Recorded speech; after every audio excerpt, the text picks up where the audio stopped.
Welcome. Thank you so much for joining me. My name is Kate Wigman. I am the COO of Rise Collaborative, and I'm here today with Kristie Jones, Principal of Sales Acceleration Group. We are going to be talking about something super important when it comes to business development and sales, which is negotiation. You know, there are some businesses where you walk in, there's a price list, you pay what's on there, you buy it and you move on.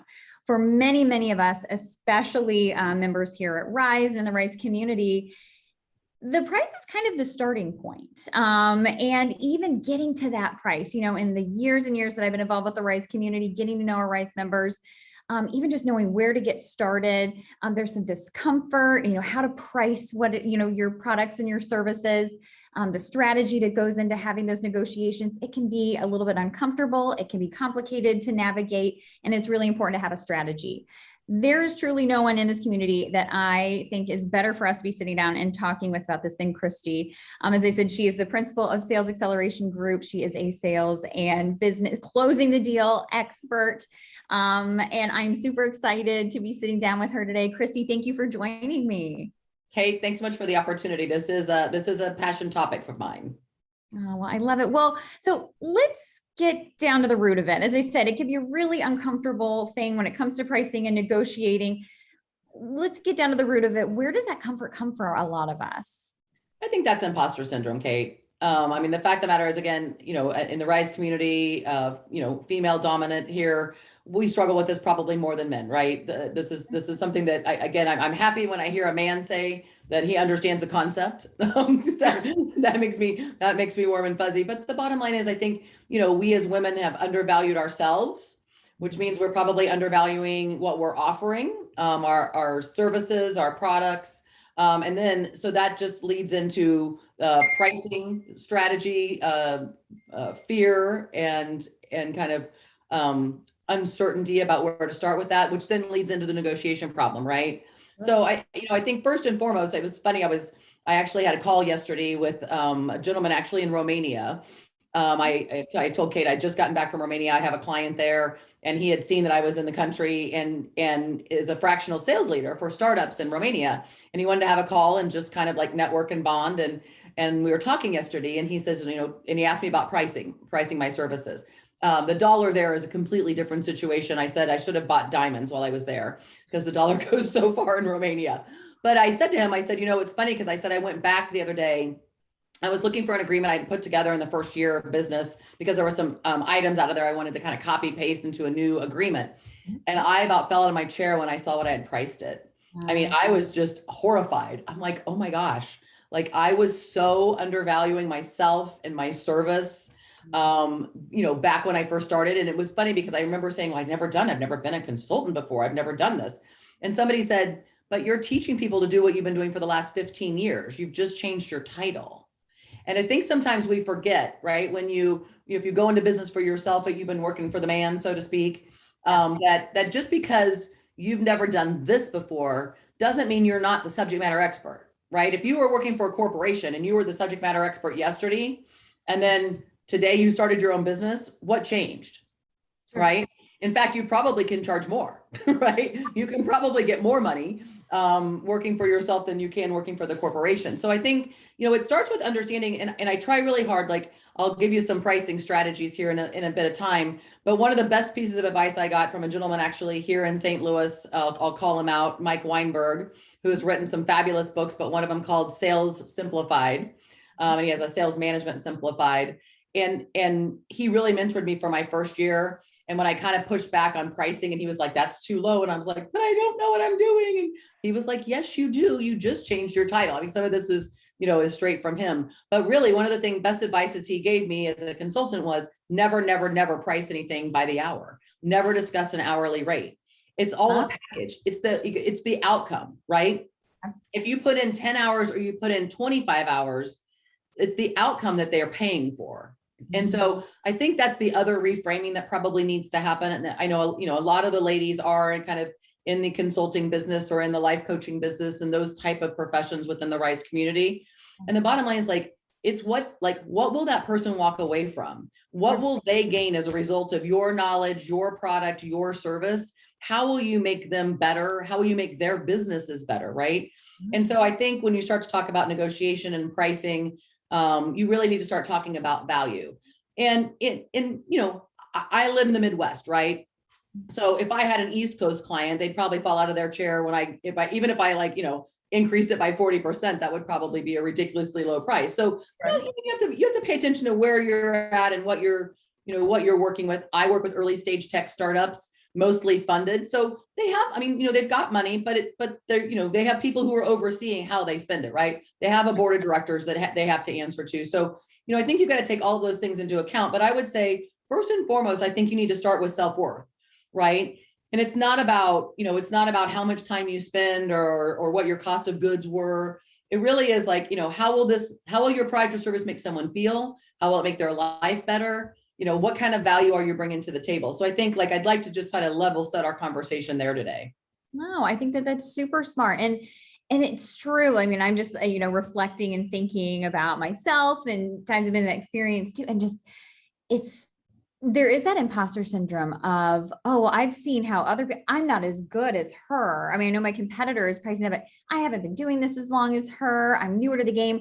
Or even that, the scarcity mentality of, Yes. well, it's better to price myself lower because at least then I get the client.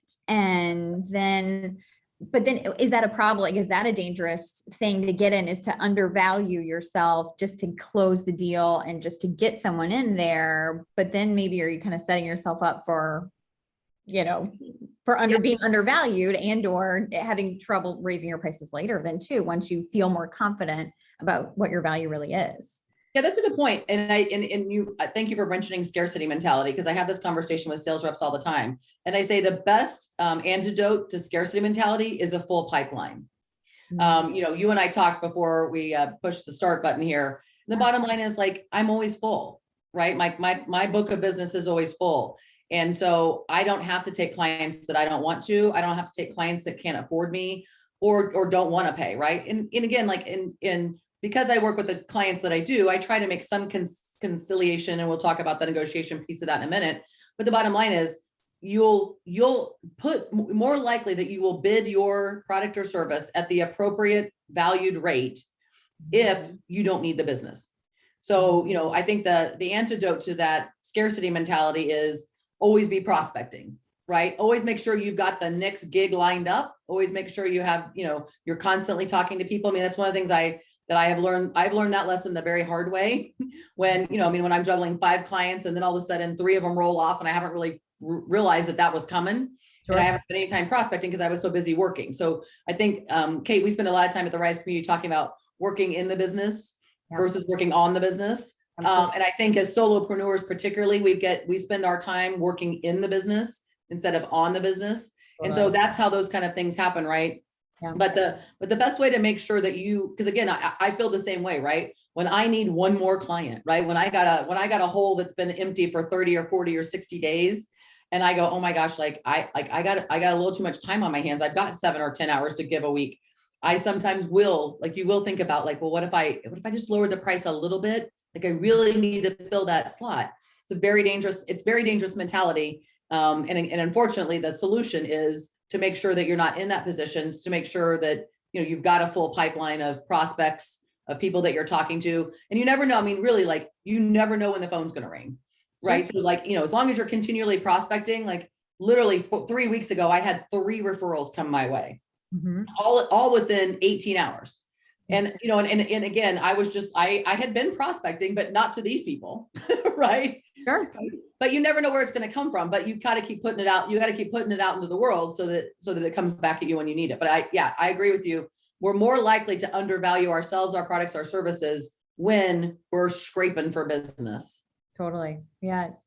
Well, so imposter syndrome is a thing. It's, the monkey on our shoulder. And so I think acknowledging that and doing, whether it's self-work or even just being aware of it and trying to move past that barrier, knowing that as women in particular, we, especially high achieving women, we're more likely to struggle with that than others. So, okay. So I know I've got to have, be proud of who I am and knowing what my value and everything is. So talk about kind of anchoring pricing, sort of that initial pricing strategy, even getting started from there. Yeah, I think we talked about, we're both big fans of the book, Never Split the Difference by Chris Voss. So there's a lot of fabulous strategies in there about pricing and negotiation, not to mention that the book is just fascinating in ways that you won't anticipate going in, because he's got a story for everything. But he uses a concept called high anchoring, right? And so really, like, maybe even anchoring it 30-40% higher than you might normally price it, just because you know that you may end up negotiating, right? And so high anchoring that, again, like, doesn't work as well as you're pricing jeans, right? But in services, consulting, coaching, services industry, kind of doing some high anchoring just to see where people's limits are, right? And he says in the book, a lot of times people want to let somebody else throw out the first number. Well, in our business, if you're a consultant or a coach or something like that, you're not gonna, like, no one else is going to throw out the first number, right? Like, I'm going to have to bid the services out, right? Put a statement of work together and tell them what it's going to cost. But I really do try to, instead of looking at it again by the hour, I'm looking at the total value that I'm bringing. And then honestly, what I have forced myself to do is just add 20% to that number, because I know that I am likely, that imposter syndrome is likely to creep in, and, or if it's somebody I really want to work with, because it's a sexy logo, or it's somebody that I think I've just really connected with, or I just got my first client in Kansas City. I grew up in the Kansas City area. So 5 years into my business, I did not have a Kansas City client. It was starting to really I was really agitated. And so I finally got my first referral from a client here in St. Louis to an opportunity in Kansas City. And I was like, I desperately wanted to get my foot in the door. And so I did, like, I bid it. And then I was like, shoot. And I was like, okay, I got to add 20%. And I did, right? And they didn't push back. And I am, and they are a new client of Sales Acceleration Group. So I'm so excited, but that's how I have decided to do this. And I was talking to somebody the other day, because I am, like, as I told you, like, I do have as many clients as I can currently handle, but occasionally something comes my way that I don't want to say no to. And I know it's going to require nights and weekends, right? I'll have to take on, and I have to dip into my personal time in order to take on a new client. And so I was talking to somebody about this the other day, and I said, I have a supply and demand issue. So I have to raise my prices. And he said, by how much? I said, well, I'm starting at 20% and see how that goes. And if that goes well, then maybe I'll go to 30. But I think it's just because I'm still not completely comfortable 5 years later of putting the right, like, probably the right price out there. And I always say, like, when I get the contract back within an hour, that's the worst thing for me. Most people are very excited when the contract goes back in the hour, and I'm like, oh, I underbid it again. Oh, no. I mean, that's my clue, right? When that contract gets signed and returned, and I say within an hour, which I've had happen, which is devastating. If it comes back within an hour, I'm totally devastated. But even if it comes back within 24 hours, I'm like, oh, I underbid it. Like, I've now learned that if they don't negotiate, then I've underbid myself, right? If they negotiate, then I'm like, okay, finally, I got the price right for the most part, right? Well, yeah. So it's like you've done, you've sold your value, and you've made them, chomping in the bit for who and what it is that you're, who you are and what you're offering. And yet you've put a price out there that's just a little bit uncomfortable for them, such that they want to have a discussion and have that. Cause I think, I think about, like, ooh, or is it even better to be in that sweet spot of they want what I have and they want to pay what I think I'm worth for it. But you're saying, like, cause I think that, again, whether it's that imposter syndrome or just the personality type of, oh, I want to avoid this whole negotiation thing. That's right. Ooh, yeah. Because it's super uncomfortable and disagreeable. But I have taken the stance that, and I got it figured out pretty early on. Like, when my first contract came back within the hour, I was like, oh, this is awful news, right? I just knew I'd underbid it. And so I've really taken that stance. And so, like, it's a game, it's a little bit of a, we're competitive. So it's a little bit of a game for me. And honestly, I've gotten comfortable with negotiation, which we'll talk about in just a second. But so I'm not concerned about that. But I do know that, when I put what I think is a high dollar value out there and it comes back pretty quickly, I'm like, I bet they were expecting a different price. But going back, and I talked to you a little bit about one of the things I do is I probably do over discovery, if you will. I make sure that people, like, I talk to people a couple of times, and you and I talked about the go for no, and trying to get, trying to sort of talk people out of it early on. And I do use that go for no strategy. And I told you my strategy was, I have a very direct communication style. I'm not for everyone. I'm not the right consultant for everyone. And I know that. And so I actually do say that. Like I use, my brother said this one time, he goes, now you're just really not for everyone, And so I tell people that story. I said, I think he said it with affection, but maybe he was just being blunt with me as I'm blunt with everybody else. But I say, I'm really not for everyone. I have a very direct communication style. If your baby's ugly, I'm probably going to talk about it in that manner. And so if that's going to be offensive to you or your team, then maybe I'm not the right person for you. And honestly, that's fine, right? Because I really am not for everyone. Sure. And it really is not just about working with the owners that I normally work with. It's working with their team. So a lot of times the owners don't have any problem with my direct communication style. They're appreciative of that, but I'm not necessarily working with them directly. Sure. So understanding, so I do try to say, I do try to warn them, if you will, about what might be coming down the pike, because if it's not a good idea, let's go for no now. Let's go ahead and part ways as friends now. Because I have a referral business, right? 90+% of my business comes from referring people who know me within the industry or former clients. And so I don't need anybody out there saying, oh my gosh, she was brash and unprofessional and things that may come out of someone's mouth if you're not really comfortable with my communication style. So it's not in my best interest, right? So I do try to get the no out of people during discovery. And as I told you, I do 2 discovery calls instead of 1. Just to make sure that, again, every time you talk to somebody, they get more comfortable, you learn a little more, because it is truly important to me that I truly can help someone, right? Because I am going to put a price on it that may be a little bit uncomfortable or disagreeable initially. But I'm only going to do that if I think I can help you. So I think from a pricing perspective, the other thing I do is people like to know what your price is pretty early on, right? Sure. So I give a huge range. Like I'll give a $10,000, $20,000 range in some cases, right? Because honestly, I say to them, like, everything I do is custom. I don't do any off the shelf anything. I don't do off the shelf sales training. I don't off the shelf sales process development, negotiation training, anything I do, executive coaching, none of that's off the shelf. Everything I do is custom. So I say, like, based on my experience, the project's somewhere between here and here. And it's pretty darn large. And I do that because I want them to continue talking to me. And I told them, I said, unless I really dig in and do this discovery and really fully understand, I can't bid this appropriately. Sure. The other thing I do, so as we're talking into like pricing and negotiation, this is something that I've done super successfully and taught other people to do. And it works for me every time. So in my business, I put together a statement of work. So other people put together proposals or, those type of things. I put together SOWs. And what I do is I do my 2 discovery calls, then I put my SOW together, then I send it out to them without a price. Okay. And I say to them, hey, redline this.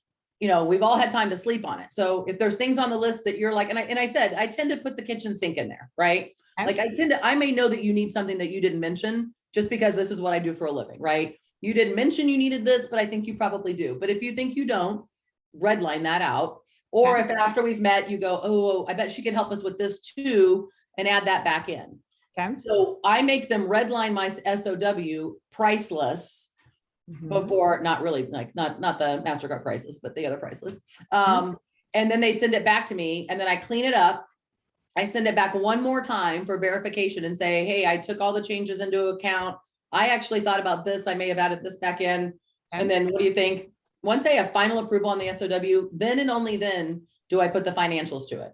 Okay. But they've gone into this. You've had 2 discovery calls. Yep. You know them. They know the range. Yep. The big range. And probably because you're listening so much on those discovery calls, maybe you've picked up a little bit on how they responded to those, or they may have you were going for the no. They may have walked out anyway. If they weren't comfortable, you would have already known if that range, you wouldn't even be. I would never. Yeah. I'm not going to get to the SOW stage. I mean, I never get to the SOW stage and have a no, unless I'm in a competitive situation, which is very rare for me. Yeah. But sometimes I'm in, like, I lost a deal. I lost a deal a couple months ago in Texas.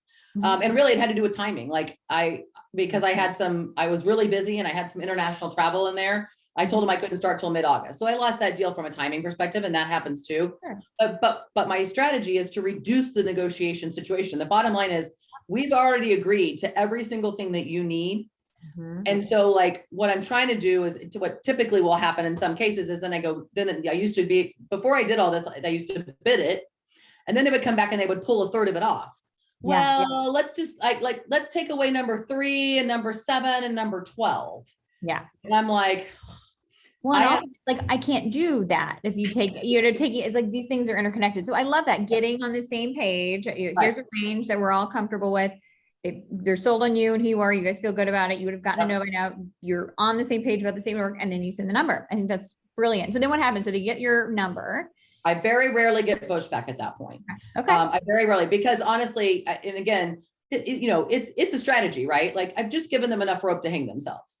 Right? Like, I've given them 2 times to talk to me, 2 times to look the SOW over. Everybody has said, absolutely, we have to have all of this. So it'll be a little hard for them to come back after that and say, well, maybe I don't need 25% of that. When we've all agreed 2 times over that we need everything on there, right? At that point, I've kind of got them locked in, right? I've given them opportunities to abort, take items out, right? And I don't argue with anybody. If my SOW comes back and half of it's redlined, so be it, I'll bid it at that, right? But I've given them an opportunity to do that 2 times over. And so at this point, I'm like, listen, this is what you said you needed. Ironically, I just did for the very first time, I had a customer come back from the SOW and highlight them red, yellow, green, like urgent, medium, cold. And so for the first time, I bid it that way. I said, okay, so I rearranged the whole SOW into hot, medium, and cold, sent it back over and said, hey, like, I'll bid it 3 ways, right? I'll bid the hot, I'll bid the medium, I'll bid the cold. Yeah. And so I did that. So I'll be interested to see, I just sent that off yesterday. So we have a call on Monday. So I'll be interested to see how that strategy, but I mean, that was I thought, well, let's just take their strategy.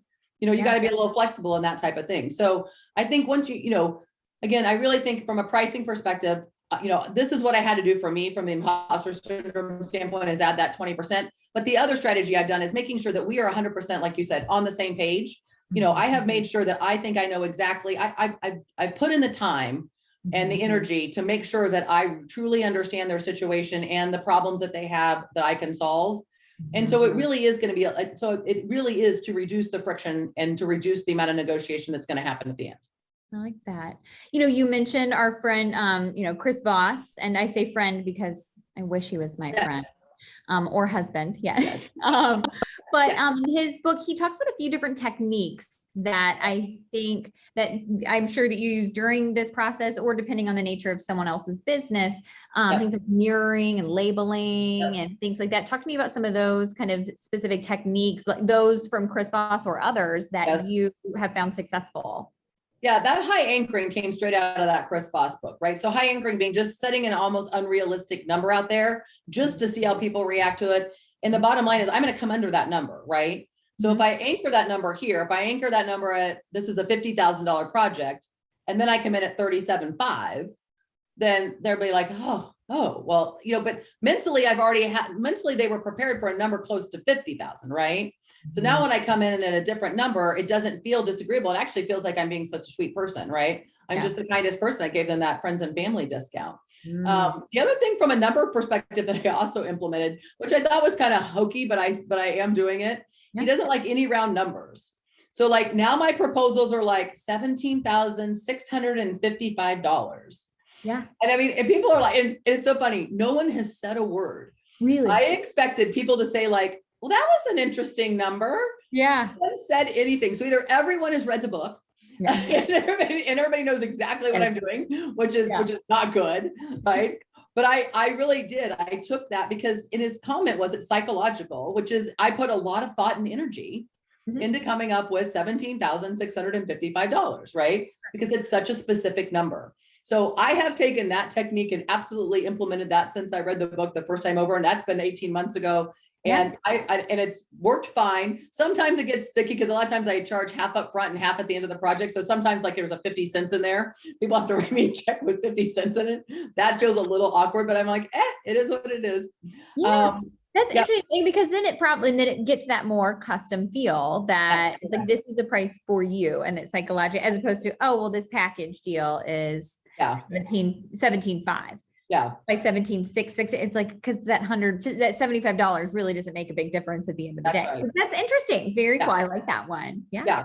So I'm still working on it. As I told you, mirroring is very hard for me. So that's when we're just repeating the last thing that somebody says. So, you will say, you would say to me, yeah, imposter syndrome is really hard. And I'm like, really hard? Really hard, Kate? And then, I'm prompting you to speak again, right? I'm prompting you to tell me more. I've done much better with the concept of labeling, which is, hey, Kate, it seems like maybe this price is a little bit outside of your range. And then you have to shut up. Right. So if I'm starting to sense, like if I give them the $50,000 high anchoring and I see your eyes go like this and you like start to fidget in your chair and I'm like, hey, Kate, it feels like maybe that was a price that you weren't expecting to hear from me. And then shut up. And then you shut up. Right. And I got that down. Like, that's very comfortable for me. This repeating what you say thing sounds a little awkward. But so bottom line is, up until the negotiation, which let's jump into, but I really have set myself up for success, right? At this point, if I get into a negotiation situation, I feel like I've done everything I can to have avoided it. So I'm just trying to be proactive, right? I'm trying to avoid the negotiation situation, but the bottom line is it does rear its ugly head. And so, when it does come up, I try to understand, I don't really like, what I would rather not do is take services off the table, as you mentioned, right? Sure. The bottom line is I've done enough due diligence to know that you really do need all of these things, right? And so how do we find a way to do that? So the first thing I go to is payment options, right? Like, I'm going to give in other ways. I'm going to try to do everything I can to try to give outside of pricing. So, hey, like, would it be easier if I broke that into 4 payments? Okay. I have a client in Denver who I had a pretty big project with. I'm helping them build out their first business development team. And the price was pretty high, right? They needed everything. And so I did the whole like half up front, half at the end of the project. And he came back and was like, what are my options? And I was like, what do you want the options to be? And he said, can we do 5 monthly payments? And I said, sure. Right. That's fine. Right. It's a little more work for me. Right. But it's okay. Like, that's fine. So we did 5 monthly payments. Right. So the first thing I do is just do price terms, right? And see if I can negotiate that. Yep. Then I might throw in some extras. So like, I've been starting to do some executive coaching, right? Okay. Not normally part of my agreement, but I said to I say to the owner, the founder, the sales leader, hey, what if I did some one-on-one coaching with you every month, like 2 sessions a month? Okay. 2-hour-long sessions. You talk about whatever you want. That maybe you're struggling with the owner, maybe you're struggling with maybe if you're a founder, you're struggling with the board of directors. Like, what if you're getting ready to go do some fundraising? I've got experience in that area. So areas that are sort of outside of the scope, but still within my area of expertise. Yeah. So sometimes I throw in some extras just to get, just to kind of seal the deal. But I would encourage people to think outside of the box, get creative, think about other ways that you could add value that don't cause you to, I really cringe when people feel like they have to cut price. Yeah. I really think we want to do everything we have to do. Kate, going back to Chris Voss's book, one of the best, one of the things he uses repeatedly throughout the book is the following phrase. So Kate, how am I supposed to do that? Yeah. Right. The how, what questions are very, very powerful. And he talks about them throughout the book. And so, when I bid that project for $35,676, and you go, yeah, I really can't spend above $25,000. And I'm like, well, Kate, how am I supposed to give you all this value for $10,000 less than it's really worth? Sure. And so basically what we've done is I just put the monkey on your back, right? Sure. I just made you solve my problem. And so I think that was one of the best negotiation techniques that came out of the book. That again, I struggle with a little bit. That phraseology is a little bit rough. Sure. But the concept isn't, right? The concept is, hey, listen, like, this is really what it's worth. And in fact, in my opinion, it's probably worth more, right? I probably still have underbid the dang thing. And so, now you want to cut $11,000 off, off the top. I'm not really willing to cut the services part. And so I do think, like, the other thing I teach people is have a walkaway point, right? And you have to know before, like, what is your walkaway point? You can't decide in the moment because you're too emotional, right? You have to know. I say to reps, like, at what point do you walk away? When you haven't heard from somebody in 3 weeks, right? When there's been no 2-way communication, they're not returning your calls, they're not returning your emails, they've gone stealth on you, they're ghosting you. What's your walkaway point? And if you establish that ahead of time, and that's just your walkaway point, then it makes it much easier because it's not an emotional decision in the moment.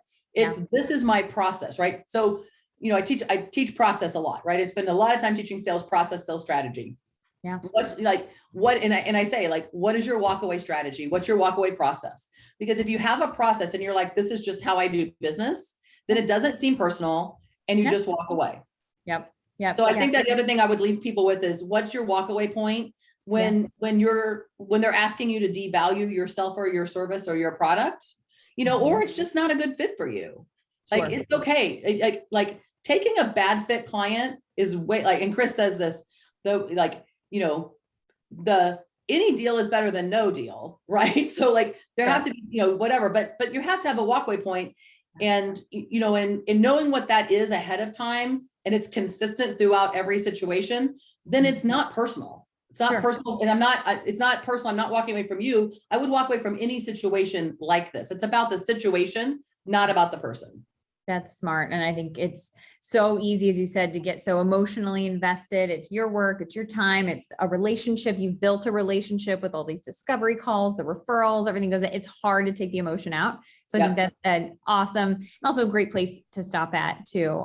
Because this has been jam-packed with information strategies. I love it from soup to nuts, from the beginning to end. I'm grateful for all of this. And I'm also going to link, I love how you talked about keeping your sales funnel full. You and I had a great conversation. I'm going to link that as well. I'll link to it because that's has filled with tons of great advice on how to keep yourself from even needing to be in the situation, to be in a scarcity situation. So I'll have that link available for everyone too.